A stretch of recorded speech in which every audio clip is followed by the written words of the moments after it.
तो शास्त्र आचार्य बताते हैं कि इंद्र ने सभी भक्तों को एक साथ लाया, भगवान के साथ, वो भी एक साथ। वो जो गोवर्धन पर्वत भगवान उठाए थे उसके नीचे महोत्सव चल रहा था। और ऐसा बोलते कि जो 7 दिन थे, 7 दिन 56 भोग अर्पण किए जा रहे थे भगवान को, और सब भक्त भगवान का दर्शन ले पा रहे थे और भगवान के समीप थे सब भक्त। लेकिन ब्रह्मा जी से इसलिए नाराज थे क्योंकि ब्रह्मा जी ने जो ग्वाल बाल और जो बछड़े थे उनको भगवान से दूर किया था, इसलिए ब्रह्मा जी से बहुत भगवान नाराज थे। तो तब ब्रह्मा जी प्रार्थना करते हैं कि मैंने अपने स्वामी परम प्रभु की परीक्षा लेने की कोशिश की और एक अपराध कर बैठा। कौन सा अपराध था? कि भक्तों को भगवान से दूर करने का अपराध कर बैठे थे। तो मुझे पुनः एक ऐसा जन्म चाहिए जहाँ पे मैं एक हीन परिवार में जन्म लूँगा और पवित्र हरिनाम का जप करूँगा। तो भक्ति रत्नाकर और चैतन्य भागवत में हमारे आचार्य ये सब बताते हैं कि कैसे ब्रह्मा जी को बहुत विलाप हुआ और उनको प्रायश्चित्त करना था कुछ, तो इसीलिए उन्होंने भगवान से ये प्रार्थना की कि कलयुग में मुझे वापस जन्म चाहिए। और उन्होंने जन्म लिया कलयुग में एक मुस्लिम फैमिली में, मुस्लिम परिवार में, और वो जन्म था उनका हरिदास ठाकुर के रूप में। तो ये मुस्लिम परिवार में इन्होंने जन्म लिया था, लेकिन इनकी आसक्ति थी हरिनाम के प्रति, और हरिनाम के प्रति इतनी आसक्ति थी कि वे हर रोज 3 लाख नामों का जप करते थे। अभी 3 लाख नाम जप का मतलब क्या है? 3 लाख हरे कृष्ण महामंत्र का जप। ब्रदर कितना होता है? आपको सिर्फ कैलकुलेशन बताता हूँ। हम एज ऑफ नाउ 16 माला जो जप करते हैं वे 25,000 नाम जप होता है। वो 25,000 नाम जप होता है। हाँ, एक माला में 108 में 108 में 108 24,000 कुछ होता है शायद। 2400 रहेगा 108 में 192 राउंड्स। तो ये हम 16 माला करने के लिए 2 घंटा लगाते हैं। 64 माला करने के लिए हमें 8 घंटा लगता है, और 64 मल्टीप्लाइड बाय 3 192 राउंड्स रोज वो जप करते थे। ठीक है, उसके लिए हमें 24 घंटा लगेगा। लेकिन ये जो हरिदास ठाकुर थे, मुस्लिम परिवार में जन्म लेने के बावजूद भी वे 192 राउंड्स 192 राउंड्स वो जप करते थे रोज। उसके वो कंप्लीट किए बिना, पूरे राउंड्स हुए बिना वो कुछ खाते भी नहीं थे। तो ये नाम जप वे 22 घंटे में पूरा करते थे। तो इनका नियम था कि 64 माला वे मानसिक जप करेंगे। सबसे डिफिकल्ट होता है मानसिक जप। अभी जो लोग गायत्री का जप करते हैं उनको मानसिक मन में जप करना होता है गायत्री का, बहुत डिफिकल्ट होता है। ठीक है, तो हरिदास ठाकुर 64 माला मन में करते थे, 64 माला धीरे से करते थे, और 64 माला एकदम जोर से करते थे, लाउडली, कीर्तन जैसे। और ये पूरा जप वो 22 घंटे में पूरे करने के बाद 2 घंटे खुद के लिए वे यूज़ करते थे, यानी शरीर के लिए 2 घंटा देते थे और 22 घंटा हरिनाम के लिए। हमारे केस में कंडीशन थोड़ा उल्टा है। हम 2 घंटा खुद के लिए, 2 घंटा हम नाम जप करते हैं और 22 घंटा खुद के लिए या शरीर के लिए हम स्पेंड करते हैं। तो इतना आसक्ति था उनका हरिनाम के प्रति, इतना आसक्ति था और इतना दृढ़ विश्वास था कि लाखों की संख्या में लोग परिवर्तित हो रहे थे। अभी प्रॉब्लम एक था, ये मुस्लिम परिवार से थे और प्रचार किसका कर रहे थे? हरिनाम का। तो मुस्लिम भी कृष्ट थे उनसे, और हिंदू जो स्मार्त बोलते हैं उनको, यानी जो कर्मकांडी लोग थे, उनके धंधे चौपट हो रहे थे, क्योंकि इन्होंने हरिनाम का प्रचार करके सबको बोल के रखा था कि दूसरा कुछ करने की जरूरत नहीं, सिर्फ हरिनाम लेंगे तभी भी आप मोक्ष प्राप्ति, क्या मोक्ष से आगे चले जाएंगे। तो ऐसा वो बोलते थे कि जब हरिनाम लेते हैं तो मुक्ति एक बाय प्रोडक्ट है, यानी वो मिल ही जाता है मुक्ति, लेकिन सबसे बड़ी चीज़ जो हरिनाम लेने के बाद मिलती है वो है भक्ति, भगवान की भक्ति, जो कोई भी कर्मकांड करने से प्राप्त नहीं हो सकती। तो ये जो चीज़ थी लोगों को बहुत खटक रही थी, जो स्पेशली जो कर्मकांड करने वाले, क्योंकि उनका धंधा बंद हो रहा था। तो इसलिए हिंदू भी नाराज थे, मुस्लिम भी नाराज थे, और जो साधारण लोग थे वे हरिदास ठाकुर के प्रति बहुत ही समर्पित हो गए थे, और वे उनका पालन, जो भी वचन थे उनके हरिनाम का जप करने का, उसका पालन करना लोग शुरू किए थे, और बहुत हिंदू और मुस्लिम दोनों। तो अभी हम देखेंगे कि जो हरिदास ठाकुर थे, तो ये जो गांव है शतखीरा, ये बांग्लादेश में आता है अभी। तो यहाँ पे इनका जन्म हुआ था, और मैंने गूगल मैप इसलिए डाला है ताकि आपको पता चले कि कौन से अलग अलग एरियाज में उन्होंने अपना प्रचार किया। तो यहाँ से आप देखेंगे ये फूलिया करके ग्राम है, यहाँ पे वो निवास करने लगे थे बाद में, और इधर एक बीच में एक गांव पड़ता है, उसका नाम है बेनापोल। तो इन सब जगहों पे उन्होंने अपना प्रचार कार्य पे फोकस किया था। तो उस समय अगर आप देखेंगे तो मुस्लिम राजा भी मुस्लिम था, बंगाल का जो भी राजा था 530 साल पहले बंगाल में मुसलमान राज करते थे। दोनों हिंदू और मुस्लिम थे, लेकिन राजा जो था वो मुस्लिम था। और बाद में वे शांतिपुर आके सेटल हो गए। शांतिपुर के पास फूलिया ग्राम है, तो फूलिया में वे सेटल हो गए। तो अभी आप देखेंगे कि शांतिपुर जो है वो गंगा के तट पे आता है, और उसके बाजू में एक फूलिया है। तो शांतिपुर में एक बहुत विशेष भक्त थे, उनका नाम था अद्वैताचार्य, और ये यहाँ पे फूलिया ग्राम में बसे थे। तो अभी हम देखेंगे आगे कि ये रहा। तो बाद में हरिदास ठाकुर को ये सप्तग्राम करके एरिया है, यहाँ पे बहुत बड़े बड़े धनी वैष्णव रहा करते थे। तो हिरण्य मुजुमदार और गोवर्धन मुजुमदार यहाँ के जमींदार थे। इनका इनकम था लगभग 40 लाख स्वर्ण मुद्राएं हर साल। तो इनको उतना टैक्स वे कलेक्ट करते थे, राजा को आधा टैक्स देते थे और आधा खुद के पास रखते थे। तो बहुत धनी ये थे, क्या धनी व्यक्ति थे ये। और इनका एक बेटा हुआ रघुनाथ दास गोस्वामी, जो हमारे वहाँ पे एक फोटो दिखेगा आपको षड गोस्वामी इसका, तो उनमें से एक है ये रघुनाथ दास गोस्वामी। एक बहुत धनी परिवार से आए थे रघुनाथ दास, कायस्थ कास्ट के थे वे। तो अभी हुआ यूँ कि इन्होंने एक प्रोग्राम अरेंज किया हरिनाम संकीर्तन का, और हरिदास ठाकुर को बुलाया लेक्चर देने के लिए हरिनाम के ऊपर। अभी इन्होंने लेक्चर देना उधर शुरू किया, लेकिन ये सप्तग्राम में बहुत सारे ब्राह्मण रहा करते थे। तो अभी प्रॉब्लम ये हुआ कि जब हरिदास ठाकुर ने हरिनाम का महिमा शुरू किया, महिमा का वर्णन करना शुरू किया कि हरिनाम से ये बेनिफिट होता है, मुक्ति तो एक बाय प्रोडक्ट है, आपको दूसरी चीज़ करने की आवश्यकता ही नहीं, अगर आप हरिनाम लेते हैं तो आपको सभी जो सिद्धियाँ हैं वो भी प्राप्त हो जाती है। और फिर वो बोलने लगे कि हरिनाम जोर से लेना चाहिए, धीरे धीरे भी नहीं लेना चाहिए, उच्च स्वर में लेंगे तो सबका उद्धार होगा। तो लोग बोलने लगे, अरे हमने तो शास्त्र में पढ़ा है कि एकदम शांति से हरिनाम लेना चाहिए, मन में नाम लेना चाहिए, आप तो बोल रहे कि एकदम जोर से हरिनाम लो। साथ ही साथ कुछ ब्राह्मण थे, वे बोलने लगे कि यज्ञ दान और जो बाकी के अनुष्ठान हैं वो करने के बाद ही मुक्ति प्राप्त होती है, राइट। तो आप हमें लगता है कि जो हरिनाम है, हरिनाम का जप है, ये इनसे इन्फीरियर है, गौण है, इतना इम्पोर्टेंट नहीं है हरिनाम। उन्होंने हरिदास ठाकुर की आलोचना भी की कि केवल हरिनाम संकीर्तन से सर्वोच्च सिद्धि प्रदान होती है, ऐसा वो बोल रहे थे। तो कैसे संभव है? तो हरिदास ठाकुर ने शास्त्रों का उदाहरण दिया फिर। तो अभी ये जो ब्राह्मण थे, इन्होंने बोला कि अगर मैं जो बोल रहा हूँ, अगर आप जो बोल रहे हैं ये हरिनाम की महिमा, अगर ये असत्य है तो आपका नाक कट जाएगा, मैं श्राप देता हूँ, ठीक है। तो अभी हम देखते हैं कि हरिदास ठाकुर ने क्या उत्तर दिया।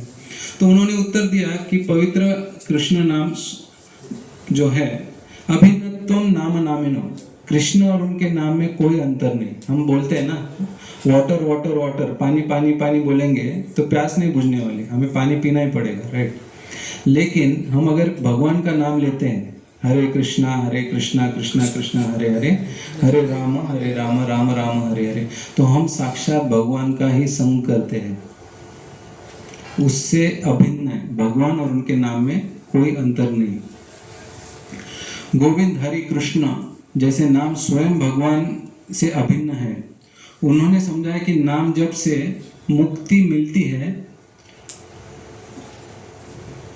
और इसका सच्चा फल ईश्वर के प्रति शुद्ध प्रेम मिलता है। तो मैंने फिर रेफरेंस देखा, ये जो कुछ बोल रहे हैं इसका कुछ रेफरेंस है क्या शास्त्र में?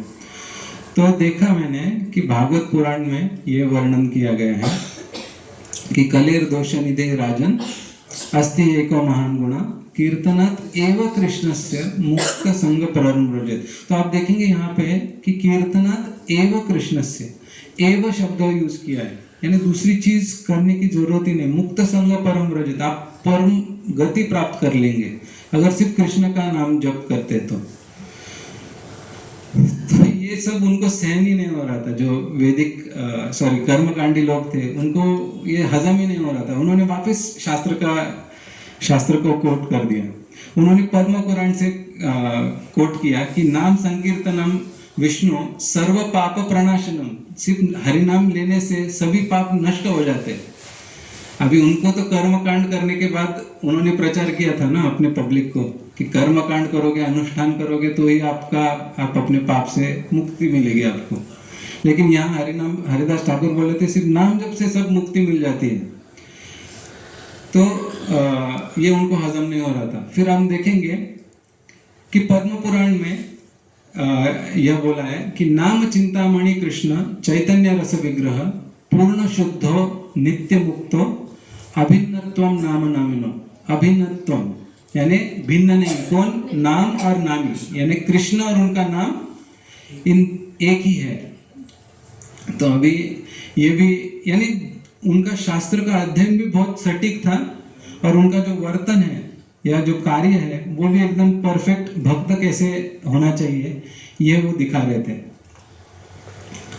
बृहद नारदीय पुराण में भी ये वर्णन किया गया है कि हरे नाम एक एव ही केवलम कलो नास्ते नास्ते गतिरन्यथा। दूसरा कोई गति ही नहीं है। अगर कलयुग में हम जन्म लिए हैं तो हरि नाम के अलावा दूसरा कोई चीज करने की जरूरत नहीं है, राइट?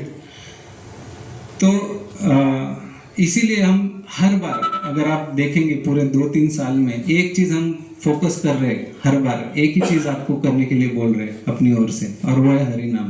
क्योंकि सभी शास्त्रों में ये वर्णन किया गया है कि ये एक चीज आप करोगे तो पूरा जीवन आप तर जाओगे। और हरिदास ठाकुर ने अपने जीवन से भी ये दिखलाया कि कैसे हरि नाम लेना चाहिए। फिर बाद में भागवतम में भी ये वर्णन है कि शृणुताम स्वकथा कृष्ण पुण्य श्रवण कीर्तना रुदंतस्तो ही अभद्राणी विधोनोति सुरत्सताम। कि ये जो हरिनाम हम लेते हैं तो भगवान स्वयं अपने हृदय में जाकर जो भी हमारे अनर्थ है उनको मिटा देते हैं। तो अभी देखिए क्या करने की जरूरत है इसके अलावा। अगर हम एडवर्टाइजमेंट्स देखेंगे आजकल के, तो वो एडवर्टाइजमेंट्स भी काफ़ी यूट्यूब पे जो एड्स आते हैं उसमें हम देखेंगे कि जो एडवर्टाइजमेंट्स है, धार्मिक एड्स भी है, तो वो बोलते हैं कि हम आपके लिए ये पर्टिकुलर अनुष्ठान करेंगे, ये व्रत करेंगे आपके लिए। तो हर बार मुझे ये क्वेश्चन आता है कि अरे हम खुद कर सकते हैं ये सब और इससे भी अधिक हरिनाम जप करने से फल प्राप्त होता है, तो इससे अधिक मीन्स दूसरा चीज करने की क्या आवश्यकता है हमें? तो जब ये सब हरिनाथ ठाकुर ने ये उनको समझाया तो इवेंचुअली बहुत सारे लोग मान गए, लेकिन ये व्यक्ति जो ब्राह्मण थे वो माने नहीं। और दूसरे दिन उनको कुष्ठ रोग हो गया और कुछ दिनों में उनका नाक ही टूट के अलग हो गया उनके शरीर से। तो ये फिर बाद में जो हिरण्य मुजुमदार और गोवर्धन मुजुमदार उनके होस्ट थे, वो बोले कि हमसे बहुत बड़ी गलती हो गई, आप इतने महान भक्त हैं और इतना होने के बावजूद, महान भक्त होने के बावजूद भी आपका यहाँ पे अपमान हुआ, हमें बहुत बुरा लगा। तो हरिदास ठाकुर बोले नहीं ऐसा कुछ नहीं, मेरा कुछ अपमान नहीं हुआ, मैंने अपमान मीन्स मैंने माना भी नहीं है अपमान है करके, और मुझे ये बुरा लगता है कि मेरे कारण उस ब्राह्मण को कुष्ठ रोग हुआ है, तो मन ही मन वो ब्राह्मण के लिए प्रार्थना कर रहे थे। एनीवे, तो इनका जो महिमा है वो चारों ओर फैल गई थी। और ये एक एरिया है बेनापोल करके,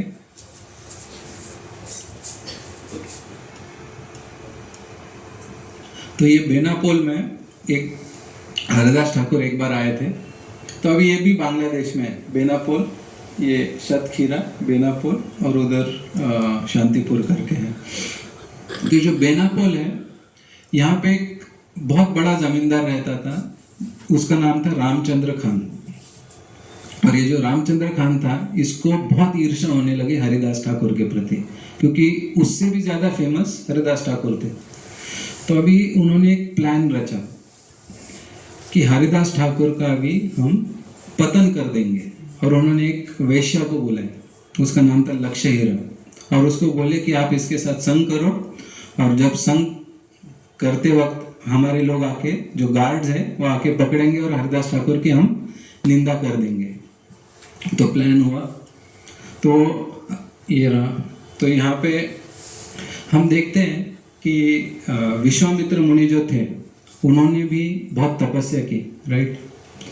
लेकिन विश्वामित्र मुनि का पतन हुआ। जो दो अप्सराएं आई थी, एक मेनका और एक रंभा, 2 बार उनका जो तपस्या है वो भंग हो गया। और यहाँ पे हम देखते हैं हरिदास ठाकुर, इनके पास भी सेम प्रलोभन आया था, और वे जो नाम जप थे उसमें निष्ठा रखते थे। तो ये जब लक्ष्य हीरा उनके पास आई, उन्होंने बोला कि आप जवान हो, हम जवान हैं, तो चलो हम अपना भोग करते हैं। तो उस वक्त हरिदास ठाकुर ने उसको बोला, लक्ष्य हीरा से बोले कि मेरा नाम जब बचा है अभी। तो शाम के वक्त आई थी, बोले मेरे थोड़े 192 राउंड्स अभी तक कंप्लीट नहीं हुए, तो राउंड जब कंप्लीट होंगे तब हम चर्चा करते हैं। तो वे आके बैठे, पूरी रात भर हरिदास ठाकुर नाम जप करते रहे।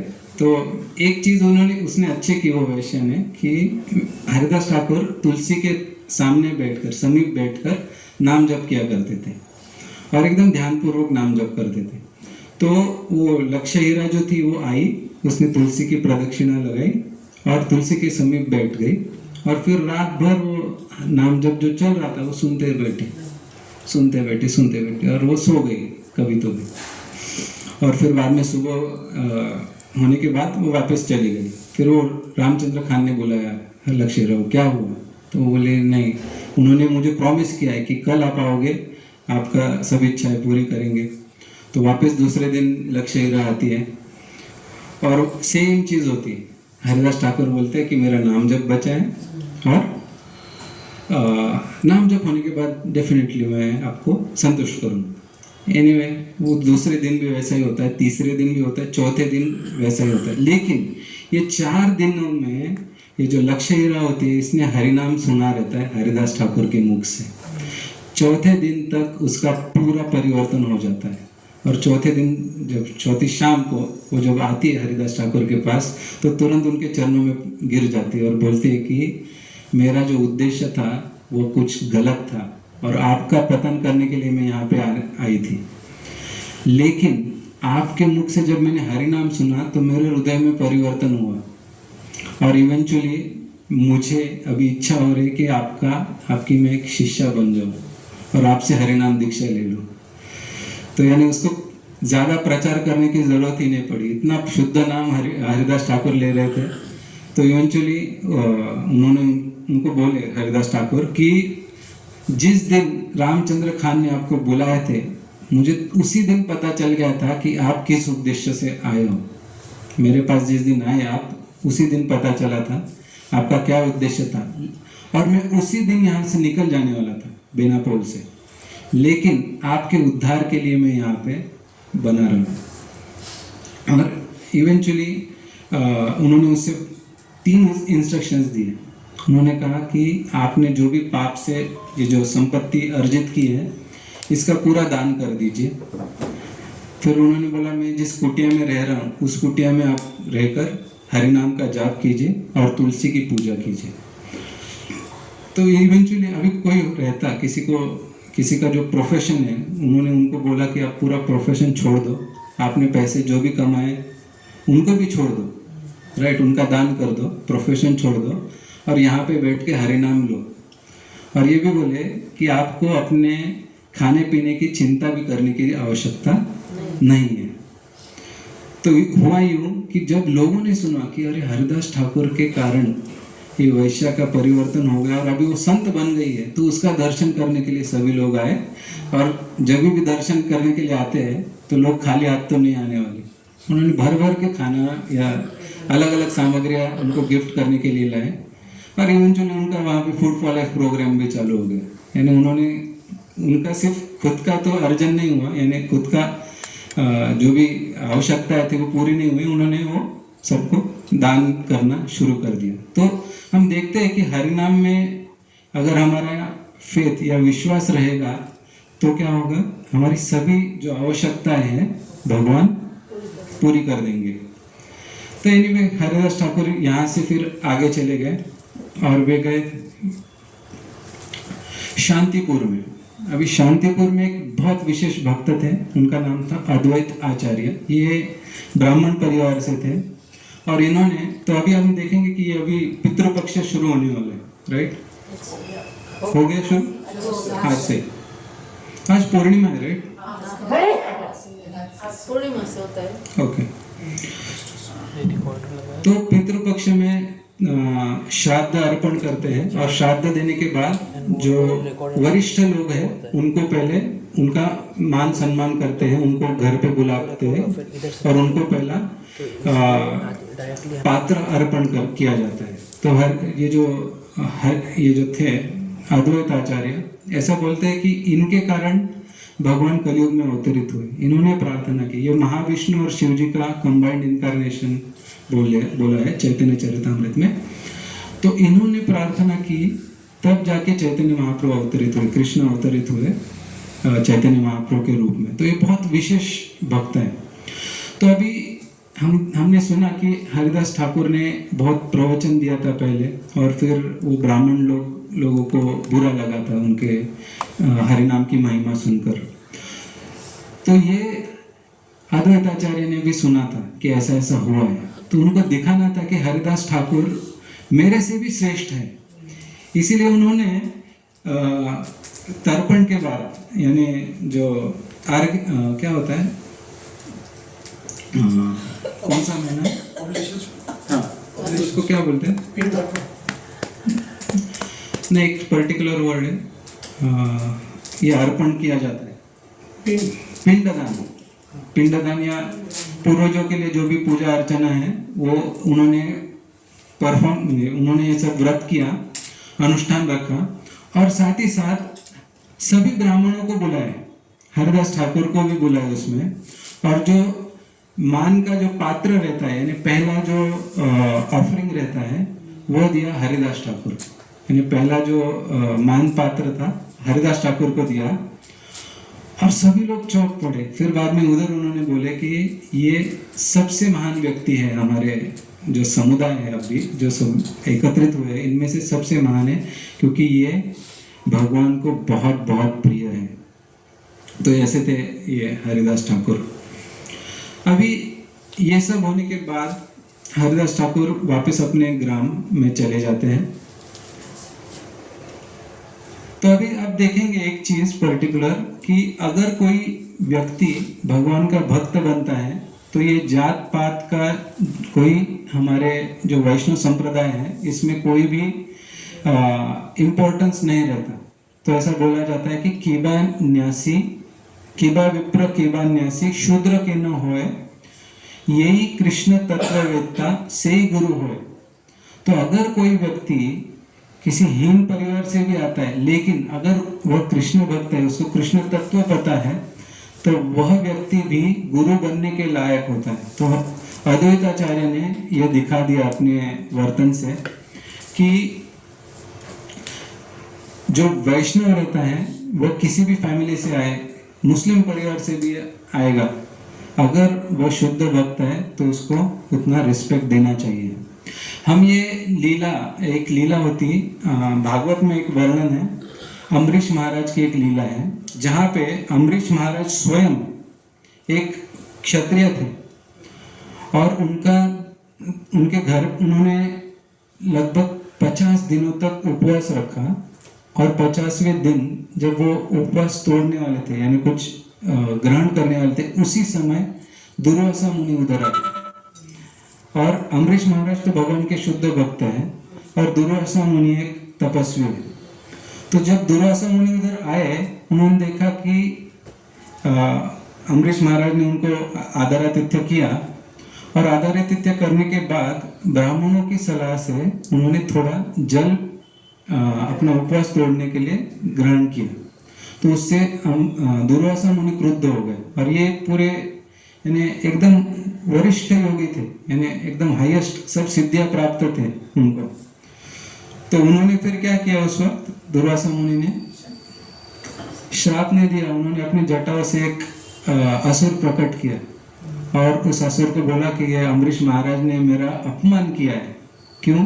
क्योंकि उन्होंने जल ग्रहण किया मेरे खाने से पहले, उन्होंने अपना अन्न ग्रहण जो भी उपवास है वो तोड़ा, इसलिए मैं बहुत क्रुद्ध हो गया हूँ। और उन्होंने वो क्या बोलते हैं असुर को उनके ऊपर छोड़ा और इवेंचुअली क्या हुआ कि वे भक्त थे तो उन्होंने सिर्फ हाथ जोड़कर भगवान का स्मरण किया, उसी वक्त सुदर्शन चक्र आया उनकी रक्षा करने के लिए और उन्होंने उस असुर को तो काट दिया। फिर वो चक्र दुर्वासा मुनि के पीछे लग गए। अभी दुर्वासा मुनि जो है ना वे ब्रह्मा जी के मानस पुत्र है, ठीक है। मानस पुत्र होने के कारण उनको पूरा एक्सेस था, यहाँ से वैकुंठ लोक तक जा सकते थे। तो वे शिव जी के पास जाते हैं और वो सुदर्शन चक्र उनके पीछे आते रहते हैं। तो शिव जी बोलते हैं अरे बाबा मेरे कैलाश लोक में पूरा ये सुदर्शन चक्र हाहाकार मचा देगा, आप आगे के मीन्स ब्रह्मलोक में जाइए। ब्रह्मलोक में जाते हैं, वहाँ पे ब्रह्मा जी भी बोलते हैं मैं नहीं आपका रक्षण कर सकता।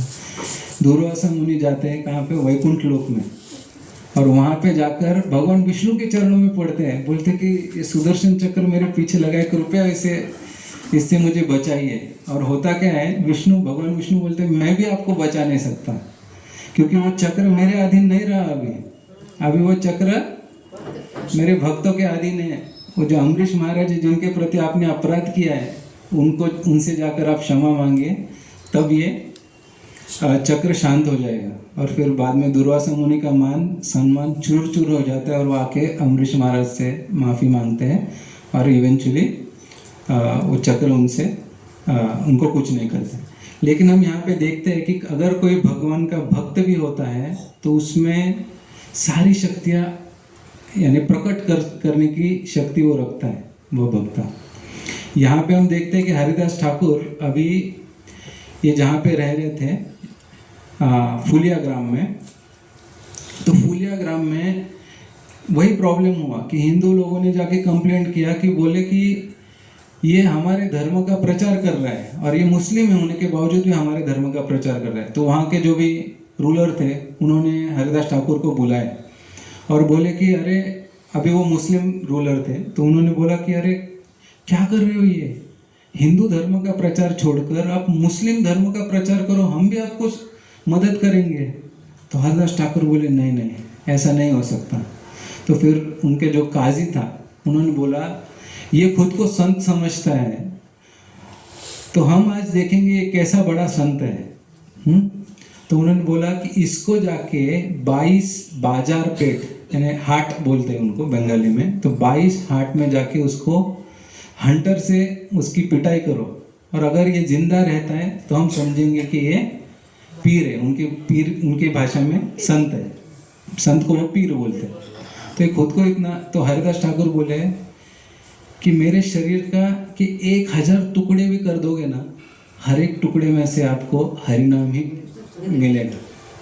तो इतना उनका दृढ़ विश्वास था और बोलते कि आपको जो करना है करो, मुझे कोई ऐतराज, मुझे कोई प्रॉब्लम नहीं है, मैं सब सहन कर लूँगा, लेकिन ये हरिनाम का जप, हरिनाम का प्रचार ये मैं नहीं छोड़ने वाला। तो अभी उन्होंने 3 जल्लाद को भेजा उनके साथ। तो इनका काम यही था कि उनको हंटर से फटके मारना। तो उस वक्त का जो रिकॉर्ड था ना, यानी 3 बाजार पेट में ज़्यादा से ज़्यादा जिंदा रहता था आदमी। सिर्फ 3 बाजार पेट के बाद मर जाता था, इतना वो मार सहने के बाद वो मर जाता था। तीन हार्ट में से 3 हार्ट के बाद। अभी इन लोगों ने हरिदास ठाकुर को 22 हार्टों में उनकी पिटाई की हंटर से, ठीक है। और हरिदास ठाकुर अपने मुख से केवल हरे नाम ले रहे थे, हरे कृष्णा कृष्णा कृष्णा हरे हरे, हरे राम राम राम हरे हरे। तो अभी इतना ये लोग मार रहे थे, लेकिन उनको अभी एक लिमिट रहता है इंसान का सहन करने का। और उनको लगा था कि हरिदास ठाकुर टूट जाएंगे ये सब मार सहन करने के बाद। लेकिन वे देख रहे थे कि 22 बाजार पेट में भी उनकी पिटाई हुई है, फिर भी हरिदास ठाकुर बहुत प्रसन्न चित्त है। और उनके हाथ दुखने लगे थे, उनका शरीर दुखने लगा था, जो जल्लाद थे उनके हाथ दुखने लगे। उन्होंने फाइनली रिक्वेस्ट की हरिदास ठाकुर को, हरिदास ठाकुर अगर आप मर नहीं जाओगे तो हमें काट दिया जाएगा, वो जो राजा है मुस्लिम राजा वो हमें मार देगा, तो कुछ तो करो। तो हरिदास ठाकुर बोले ऐसी बात है क्या? तो वो अंतर्धान चले गए, यानी वो समाधि में चले गए और उनका शरीर मृत जैसा प्रकट हुआ। तो इसीलिए बोलता हूँ कि हरिदास ठाकुर ने सेपरेटली कुछ ध्यान धारणा समाधि ऐसा कुछ किया नहीं था। उन्होंने हरि नाम का जप किया था और सभी सिद्धियाँ वे प्रकट कर सकते थे। तो वे अंतर्धान हो गए और मृत जैसा उनका शरीर बन गया। तो उन्होंने उठाया उनको और राजा के पास जाके राजा के महल के सामने फेंक दिया और बोले कि मर गए, मिशन कंप्लीट। अभी प्रॉब्लम ये हुआ उधर कि हिंदू लोग बोल रहे थे कि ये हिंदू नहीं है इसलिए आप जला नहीं सकते, और मुस्लिम बोल रहे थे कि ये काफिर है, इन्होंने हरि नाम का प्रचार किया है इसीलिए इसको दफन नहीं कर सकते। तो फिर क्या करें? तो राजा बोले ठीक है, इनको उठा के गंगा में बहा दो। उठा लिए और गंगा में फेंक दिया। उनका शरीर तैरता तैरता शांतिपुर तक वो पहुँचे और तुरंत उन्होंने अपना क्या बोलते हैं अंतर्धान से वे बाहर आ गए और शांतिपुर के गंगा के तट पे आके उन्होंने वापस हरि नाम का प्रचार शुरू किया। तो ऐसा बोलते कि ये जो मुस्लिम राजा था उन्होंने हरिदास ठाकुर से माफ़ी मांगी, बोले कि माफ़ कर दो हमें, हमसे बहुत बड़ी गलती हुई, आप इतने महान पीर हैं, आपके प्रति हमने इतना अपराध किया। तो इस तरह से हरिदास ठाकुर यानी बहुत क्या बोलते हैं तीव्र रूप से उन्होंने भगवान की महिमा का उन्होंने प्रचार किया। तो ये वो एरिया है जहाँ पे उनको मारा गया था, शांतिपुर और फुलिया ग्राम में। तो हरिदास ठाकुर उनका एक नियम होता था कि वे एकदम ध्यानपूर्वक तुलसी के पास बैठकर जप किया करते थे, एकदम ध्यानपूर्वक। तो हमें भी अपने जीवन में खुद का उद्धार करने के लिए, चलो हरिदास ठाकुर तो खुद उनका तो उद्धार हो चुका था, वो दूसरों का भी उद्धार कर रहे थे। तो हम अपने जीवन में एटलीस्ट ध्यानपूर्वक एक जगह पे बैठकर जप करना चाहिए। मैं खुद को भी उसमें शामिल करता हूँ क्योंकि एक जगह पे बैठकर जप करना, मोबाइल को देखे बिना जप करना बहुत यानी अपने लिए बहुत बड़ी तपस्या है कलयुग में, स्पेशली इस मॉडर्न ज़माने में। तो हमें एक चीज़ तो करनी चाहिए कि नाम जप का रेगुलरली ध्यानपूर्वक एकाग्र चित्त से जप करना चाहिए। हो सके तो तुलसी के पास बैठकर हमें जप करना चाहिए, जैसे हरिदास ठाकुर कर रहे थे।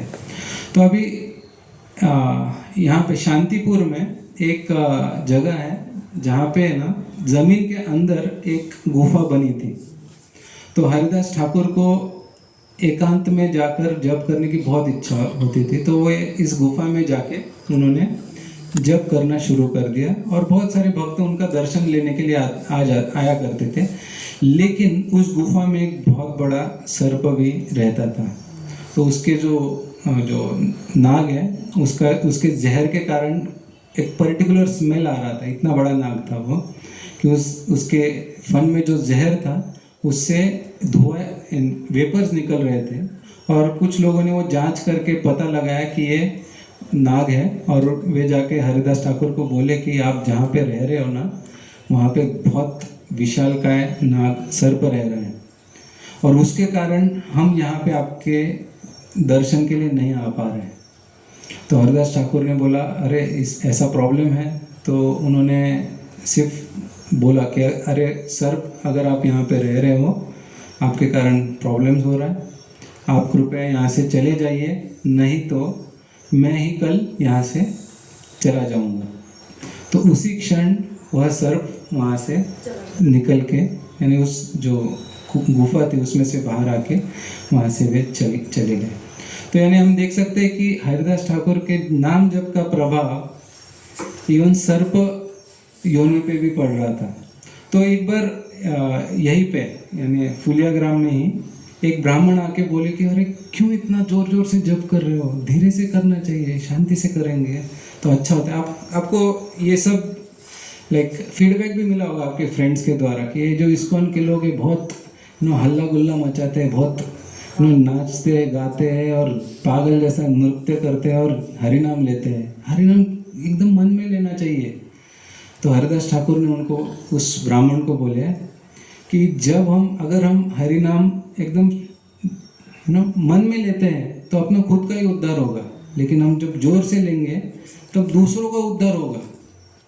और ये शास्त्र में भी बोला गया है कि कलयुग में स्पेशली मानसिक हरिनाम लेना नहीं चाहिए। कलयुग में मानसिक जप जो होता है सिर्फ गायत्री के अलावा दूसरा जप स्पेशली हरिनाम अगर है तो मानसिक नहीं लेना चाहिए, थोड़ा सॉफ्टली लेना चाहिए, क्योंकि मानसिक जप बहुत मुश्किल है। अगर आप ट्राई करना चाहते हैं तो 108 बार ट्राई कीजिए हरिनाम मन में लेने का, बहुत डिफिकल्ट है। तो इसीलिए कलयुग के लोगों के लिए बोला गया कि थोड़ा सॉफ्टली जप करना चाहिए। तो हरिदास ठाकुर बाद में जब वे वृद्ध हुए तब यहाँ से ये निकल के यहाँ से शिफ्ट हो गए। बेसिकली यहाँ पे थे, शांतिपुर यहाँ पे है, ऊपर आप देखेंगे तो शांतिपुर है। वहाँ से वे जगन्नाथपुरी आए, शिफ्ट हुए हुए, क्योंकि चैतन्य महाप्रभु जो थे उन्होंने 24 साल की उम्र में ही संन्यास लिया और उनकी माँ ने बोला कि आप यहीं पे पास में अपने हेडक्वार्टर्स बनाइए, पास में रहिए।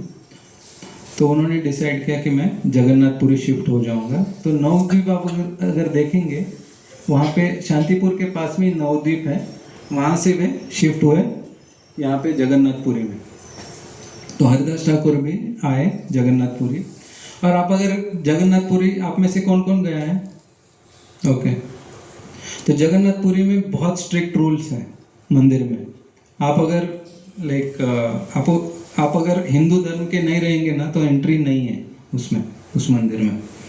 और बहुत बार भक्तों को भी वो पूछते हैं कि आपका गोत्र बताइए तो ही हम अंदर जाने के लिए छोड़ेंगे। तो हरिदास ठाकुर को मंदिर में आना मना था। तो अभी करे क्या? तो हरिदास ठाकुर को चैतन्य महाप्रभु ने बोला कि आप यहाँ सिद्ध बकुल करके एक एरिया है मंदिर के पास में ही, जहाँ से चक्र का दर्शन होता है मंदिर के। तो ऐसा बोलते हैं कि अगर कोई चक्र का दर्शन भी कर लेता है मंदिर के तो उसको भगवान का दर्शन लेने का पुण्य मिल जाता है। तो इसीलिए चैतन्य महाप्रभु ने उनको बोला कि आप उधर ही रखिए। और बाद में 2 और व्यक्ति चैतन्य महाप्रभु को के साथ शामिल होने के लिए आए, वो है रूप गोस्वामी और सनातन गोस्वामी।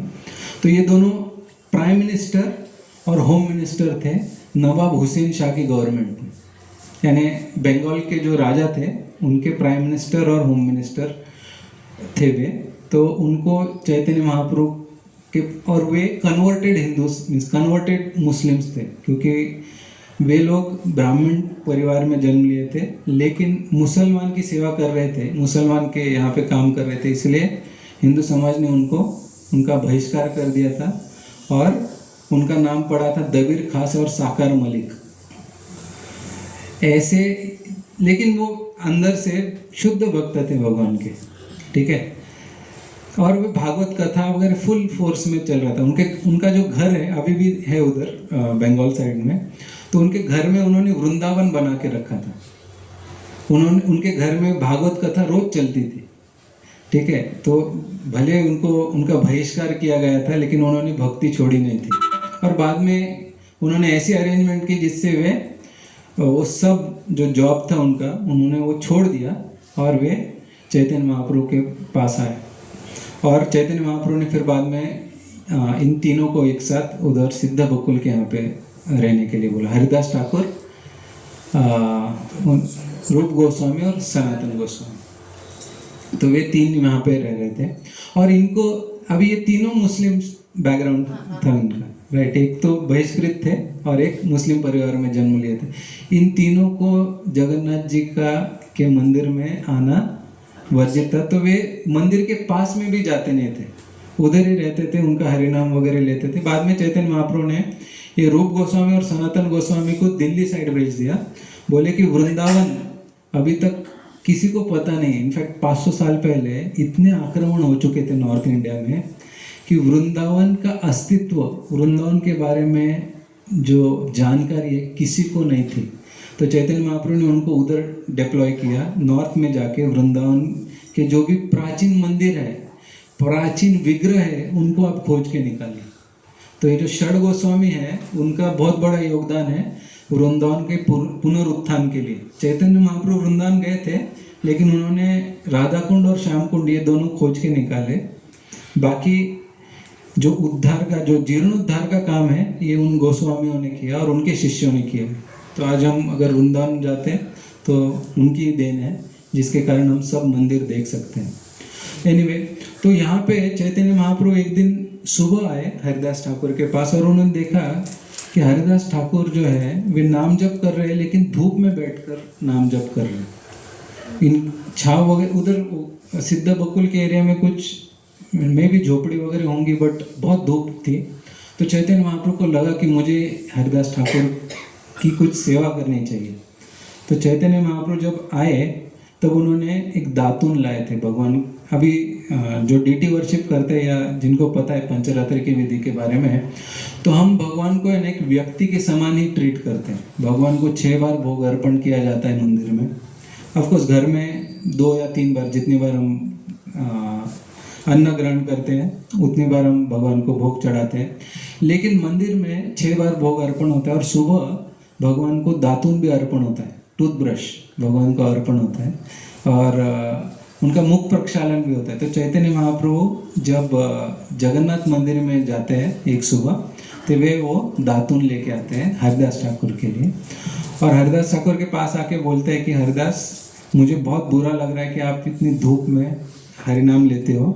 और आप देखेंगे जगन्नाथपुरी अगर आप जाते हो तो बहुत धूप बहुत कड़क रहती है उधर।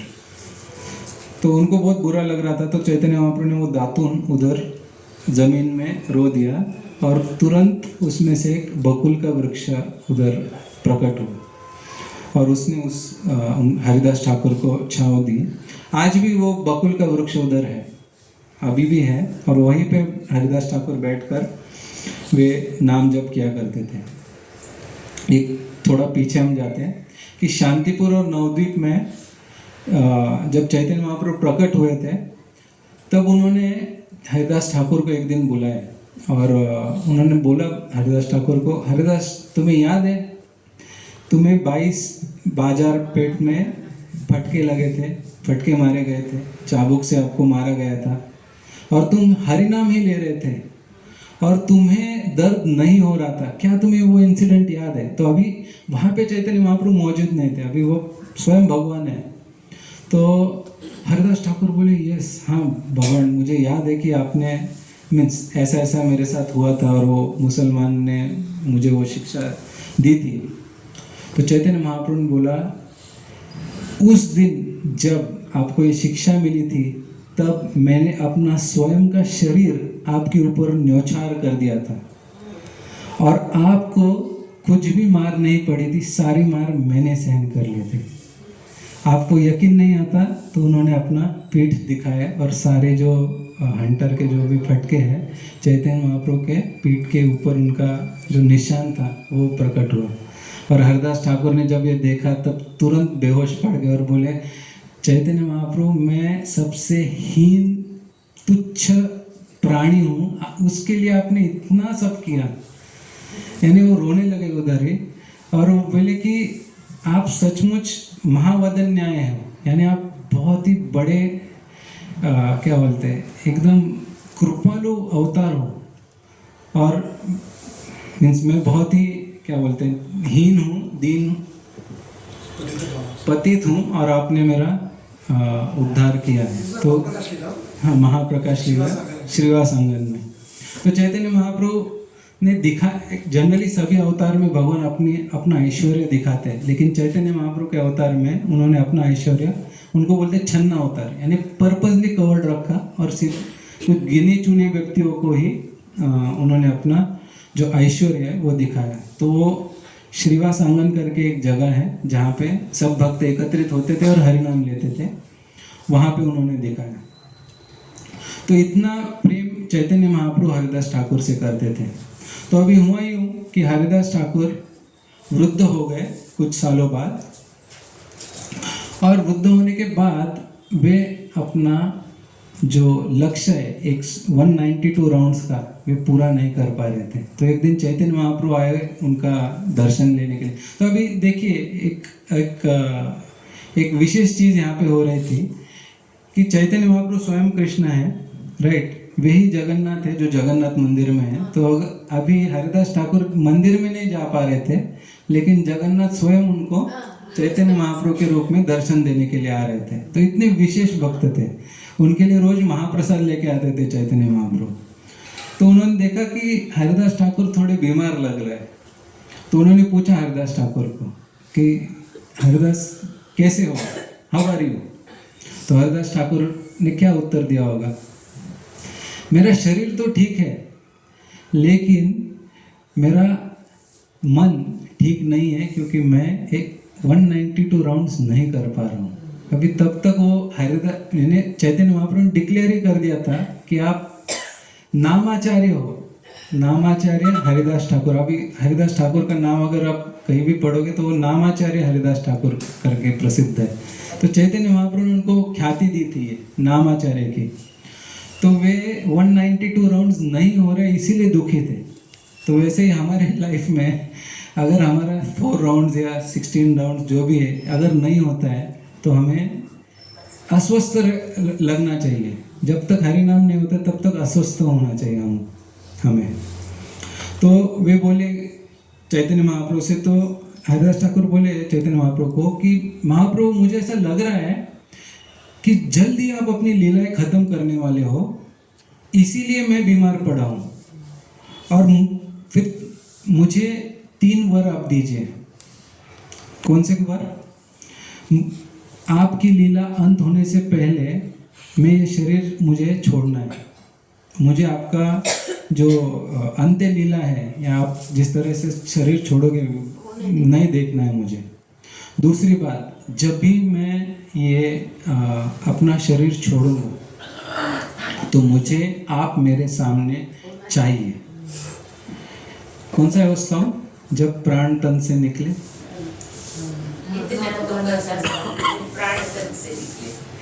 तो इन्होंने दिखा दिया कि अंत कैसा होना चाहिए, आर्ट ऑफ डाइंग सिखाया। जैसे भीष्मदेव थे, उन्होंने हमें क्या सिखाया? आर्ट ऑफ डाइंग, राइट, कैसे शरीर छोड़ना चाहिए वे सिखाया। तो भागवत में दोनों है, आर्ट ऑफ लिविंग भी है और आर्ट ऑफ डाइंग सबसे इम्पोर्टेंट। अगर हम लिविंग ठीक से करेंगे तो डाइंग एकदम आसान होगा।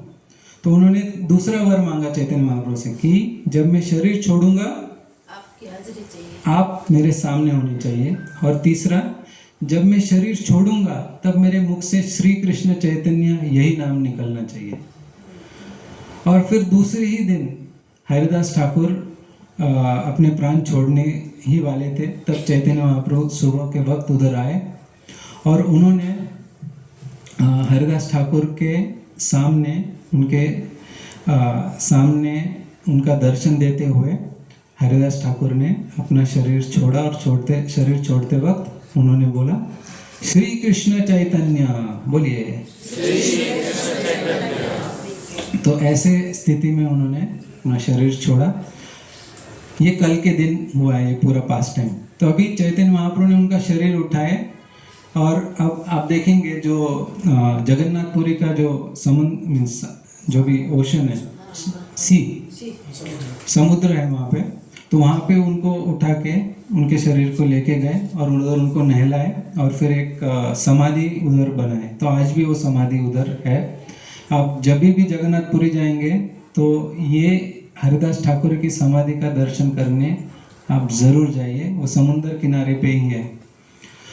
तो चैतन्य महाप्रभु ने तब बोला कि अभी हरिदास ठाकुर के शरीर को जो अंत्य संस्कार है, हमने शरीर को क्या बोलते हैं इस समुद्र में हमने उनको नहला है, तो ये समुद्र तीर्थ बन गया है और आगे चलकर जो भी इस समुद्र में नहाएगा उसे शुद्ध कृष्ण प्रेम प्राप्त होगा। तो वैसे चैतन्य महाप्रभु ने उस समुद्र को तीर्थ बनाए, लेकिन उन्होंने और एक काइंड ऑफ डिक्लेरेशन कर दिया कि हरिदास ठाकुर ने इस समुद्र में उनका शरीर यहीं पे छोड़ा है और इस समुद्र में उनको अंत संस्कार की विधि यहाँ पे हमने की है, तो उसके कारण ये समुद्र तीर्थ बन गया है। तो भागवतम में एक श्लोक आता है, तीर्थी कुर्वन्ति तीर्थानि, भगवान के जो भक्त है ना तीर्थों को भी पावन करने वाले होते हैं। भविष्य पुराण या किसी पुराण में एक भविष्यवाणी है जहाँ पे आई थिंक गंगा देवी को एक राजा प्रश्न करते हैं कि चलो आपके अंदर सभी लोग आके पाप धोते हैं, राइट, आप सभी लोगों के पाप धो देते हो, आपका पाप यानी आप में जो पाप अभी मौजूद है इसको कौन शुद्ध करेगा?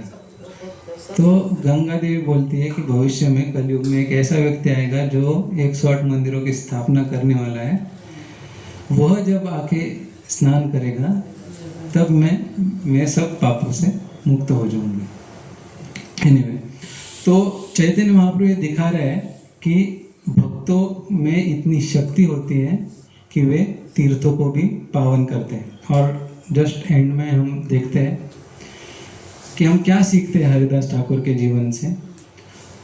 तो वे विनम्र और उनकी श्रद्धा जो थी भक्ति में वह अटूट थी, एकदम दृढ़ निश्चय था भगवत भक्ति में, हरिनाम में। अपने जप के उदाहरण से लाखों लोगों को प्रेरित किया। तो वे सिर्फ प्रचारक नहीं थे, तो अपने आचरण से भी दिखा रहे थे कि उनको हरिनाम में कितनी श्रद्धा है और पवित्र नाम की शिक्षा के रूप में याद किए जाते हैं, नामाचार्य के रूप में।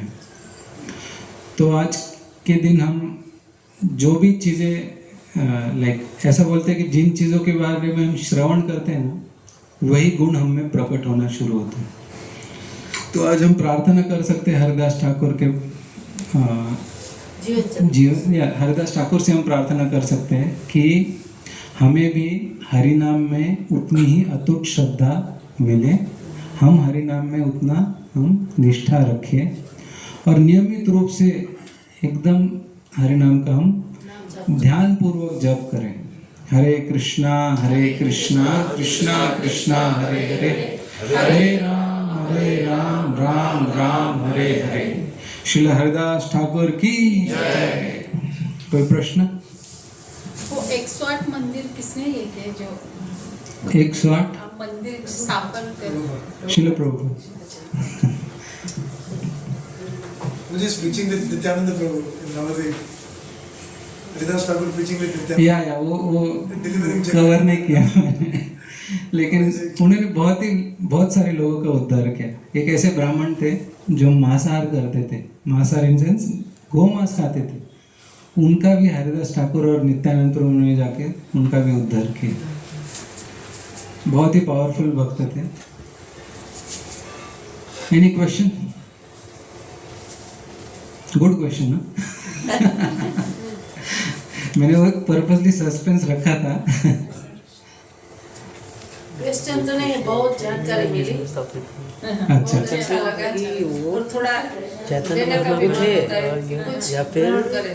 या प्रभात है वो वीकेंड किस हुआ। लेकिन ये हरिदास ठाकुर के नाम किन्होंने दिया इनको, कि जब ये वो मुस्लिम थे?